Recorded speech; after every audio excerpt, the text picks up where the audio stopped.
굶주리던 사람들이 배불리 먹고도 12강주례가 남아요. 그건 그들에게 큰 경험이고 충격이었을 겁니다. 지금처럼 풍족한 때가 아니잖아요. 이게 배고픈 사람들이 많을 때예요. 그런 사람들이 5천 명 이상, 남자만 5천 명이가 여자하고 아이들까지 합치면 2만 명 가까이 된다고도 하죠. 아무튼 많은 사람들이 굶주리고 있었는데 그 작은 것, 어린아이 한 끼 식사 분량밖에 안 되는 그 작은 음식 5병이에요. 그걸로 그들이 다 먹고도 12강주례가 남아요. 이건 그들에게 엄청난 충격이었을 거예요. 그러니까 그들이 그 예수님을 임금으로 삼으려고 한다는 게 이해가 된다니까요. 그 경제적인 문제가 한 번에 해결되는 거잖아요. 그럼 그런 능력이라면 정치적인 문제도 로마로부터 이스라엘을 해방시키고 그들이 자유를 얻게 된 그 정치적인 문제도 행하실 수 있는 능력이 있다는 거잖아요. 그래서 그들이 예수님을 붙잡아서 왕으로 삼으려고 해요. 예수님은 그걸 아시고 피하셨고, 그런데도 이들은 포기하지 않아요. 예수님이 그 자를 피하셨는데도 포기하지 않고 예수님을 찾아서 결국은 그 갈릴리로서 그 강을 건너서 가버나움까지 쫓아온 겁니다. 그들을 보시고 예수님이 말씀하시는 거예요. 너희들이, 이게 26절이죠. 예수께서 대답하여 이르시되 내가 진실로 진실로 너희에게 이르노니 너희가 나를 찾는 것은 표적을 본 까닭이 아니요 떡을 먹고 배부른 까닭이로다. 표적을 본 까닭이 아니다 하는 말은 그 오병이어 기적, 그 표적을 보고 그게 무슨 의미인지 깨닫지 못했다는 것이죠. 단지 배부른 것만 갖고, 그래서 또 예수님을 또 그것을 또 얻으려고, 단지 배부른 것, 눈앞에 벌어진 이 현상, 그것만 보고 쫓아온 거라는 거죠. 예수님이 왜 오병이어 기적을 일으키셨는지, 그 기적을 통해서 예수님이 진짜로 하시려고 하는 말씀이 뭔지 그 본질은 보지 못하고 눈앞에 보이는 현상만 보고 쫓아온다, 이 말씀하시는 거죠. 그럼 예수님이 보여주시려고 했던 이 오병이어 표적을 통해서 예수님이 주시려고 했던 본질적인 메시지가 뭐냐? 그 예수님 말씀대로 내가 생명의 떡이라는 거예요. 그게 35절입니다. 예수께서 이르시되 나는 생명의 떡이니 내게 오는 자는 결코 줄이지 아니할 터이요 나를 믿는 자는 영원히 목마르지 아니하리라. 예수님이 생명의 떡이라는 거예요. 6월절의 어린 양이고, 그래서 또 다른 출애굽을 일으키신다는 거예요.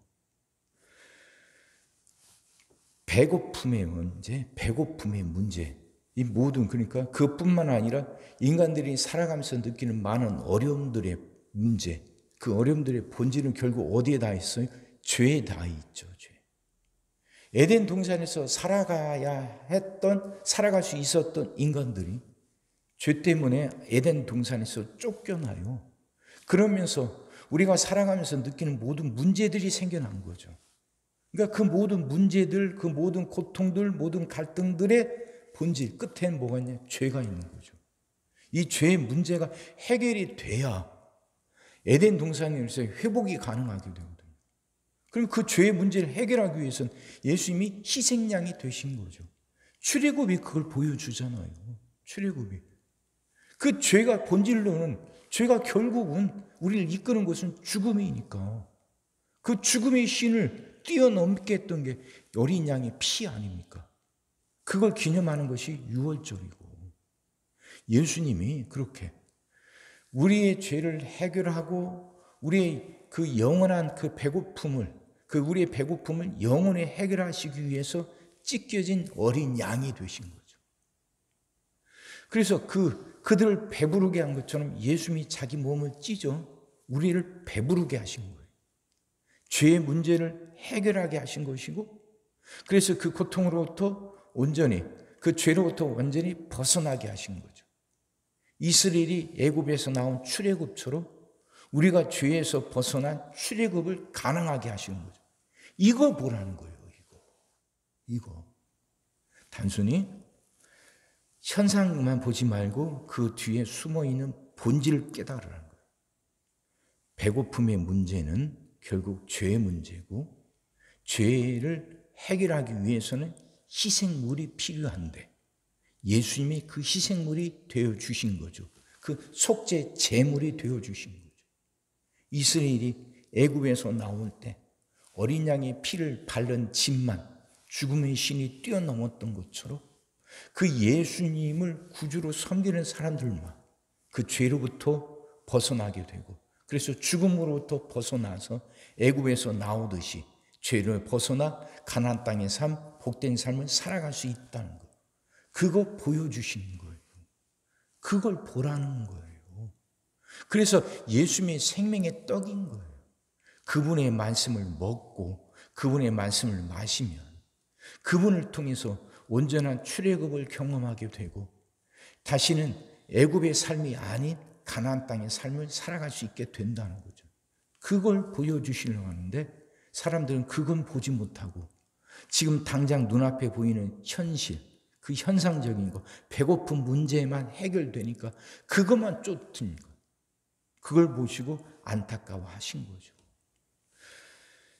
자, 사랑하는 성도 여러분, 우리도 살아가면서 똑같아요.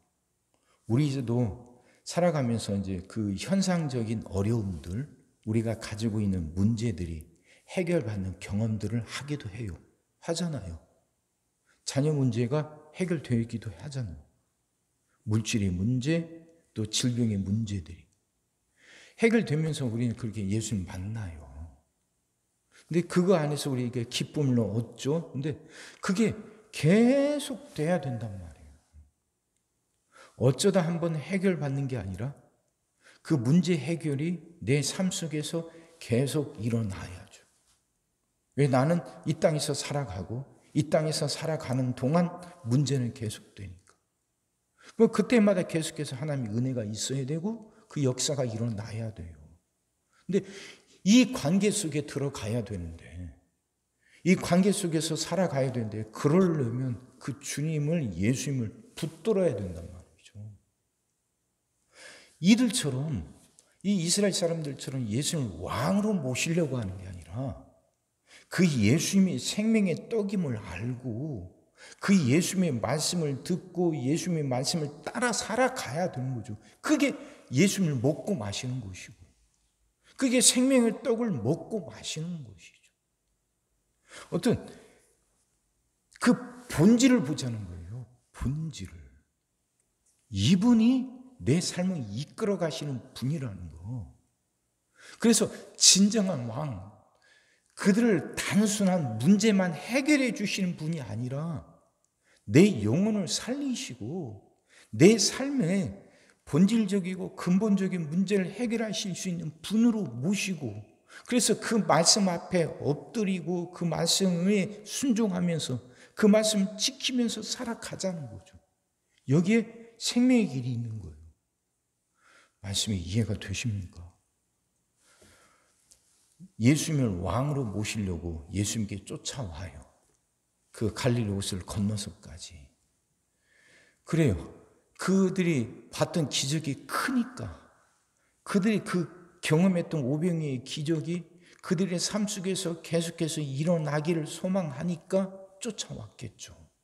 근데 쫓아온 건 좋은데 방법이 잘못됐다는 거예요. 그렇게 그분 예수님을 그 눈에 보이는 인간적인 어떤 왕으로 세우는 게 아니라 내 삶의 진실한 왕으로 세워야죠. 그게 생명의 떡을 먹고 마시는 거예요. 그건 말씀 앞에 순종하는 거예요. 그 말씀에 생명이 있음을 분명히 믿고 그 말씀에 순종하고 따르는 거예요. 그럴 때 우리는 그 하나님의 은혜의 역사에 계속 반복되는 은혜의 역사를 누리면서 살아갈 수 있게 되는 거죠. 그건 항복이 있어야 가능해요. 항복. 예수님 앞에 항복하는 거예요. 나를 온전히 내려놓고 그 앞에 무릎 꿇는 거예요. 내 삶은 진실로 하나님에 의해 달렸다고, 주님에게 달렸다. 그래서 내가 끌어가는 것이 아니라 주님이 끌어가시도록, 내 삶의 운전대를 내어 드리는 거예요. 이게 항복이요.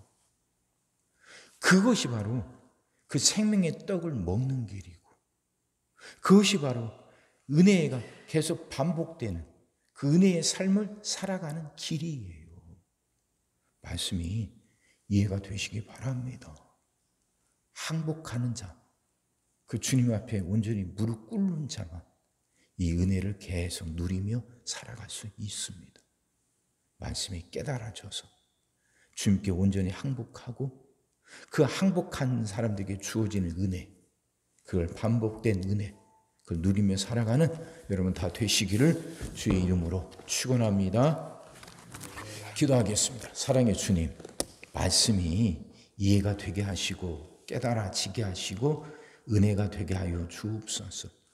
예수님은 생명의 떡이라고 그러셨습니다. 그 말씀은 오병이의 기적이 우리 삶 속에서 반복해서 일어날 수 있다는 의미임을 깨닫게 하여 주옵소서. 단 일회적인 사건으로 끝나는 게 아니라 반복되는 사건, 그래서 우리 삶이 그 반복된 은혜 가운데 살아가는 복된 삶으로 변화된다는 걸 깨닫게 하여 주옵소서. 그 길이 바로 그 예수님에게 항복하는 거라는 것.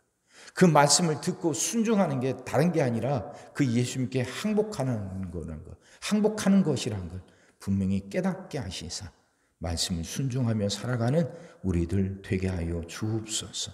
하나님, 깨닫게 하여 주시옵시고 깨달은 대로 살아가게 하여 주시옵소서. 오늘도 우리 모든 성도들 위해 기도합니다. 한 사람 한 가정 빠짐없이 일일이 찾아가셔서 오늘도 함께 하시고 은혜 내려 주옵소서. 가정들이 다 평안하게 하시고 식구들이 다 건강하게 하시며 생업이 다 형통하게 하시고 문제들이 다 해결받게 하여 주옵소서. 우리 자녀들을 축복하시고 앞길을 열어 주옵소서. 우리 자녀들이 하나님을 사랑하게 하시고 말씀을 지키게 하시며 하나님께 영광 돌리는 일꾼들로 살아가게 하여 주옵소서. 하나님, 우리에게 새날을 주실 줄 믿습니다. 성도들은 질병을 이겨내고 물질의 어려움을 극복하고 수많은 문제를 해결하며 살아가는 그 새날을 살게 하시고, 교회 안에서는 예배가 살아나 빈자리가 가득 채워지며 언제나 생명의 역사가 일어나는 그 새날이 오게 하여 주옵소서. 오늘 하루도 모든 성도들 눈동자처럼 지키시고 복된 길로 인도하여 주옵소서. 믿사옵고 예수님의 이름으로 기도하옵나이다.